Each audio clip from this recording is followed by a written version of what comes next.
that can damage people is by resonances. For example, some parts of the radio frequency spectrum are resonant with the human body.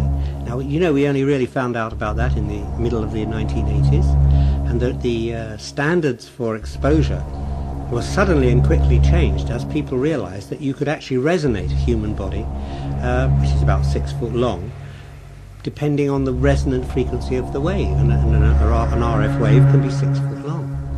And the way that works is that the wavelength is always related to the frequency of the radio wave. And so if you know the wavelength, you know the frequency. And the wavelength which resonates or shakes something is always the same as its wavelength.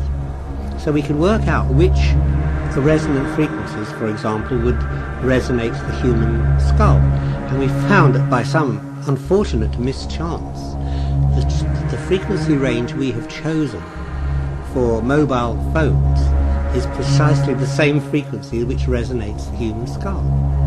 And that is going to lead to a great deal of research, I think, as people wonder whether these mobile phones are harmful or not. Now,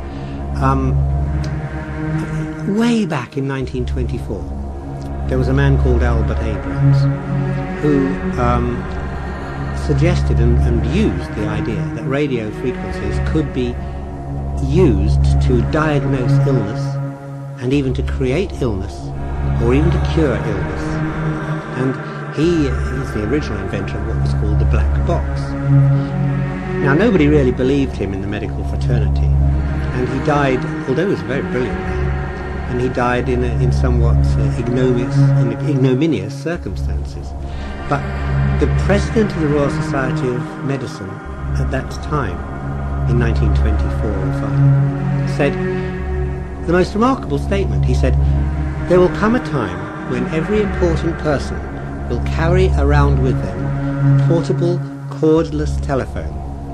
And in that day, on that day, then everyone will begin to realize the importance of Albert Abrams and his work." Now, he said that in 1924, but it's only today, of course, that we're getting mobile phones. And that projection is beginning to come true.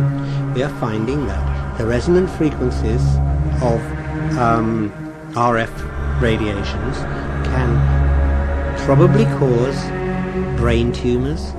They can weaken the barrier between the blood and the brain so that that's made permeable, which causes hemorrhages. And all of these radio frequencies are having a much more damaging effect on our long-term health than we at first thought.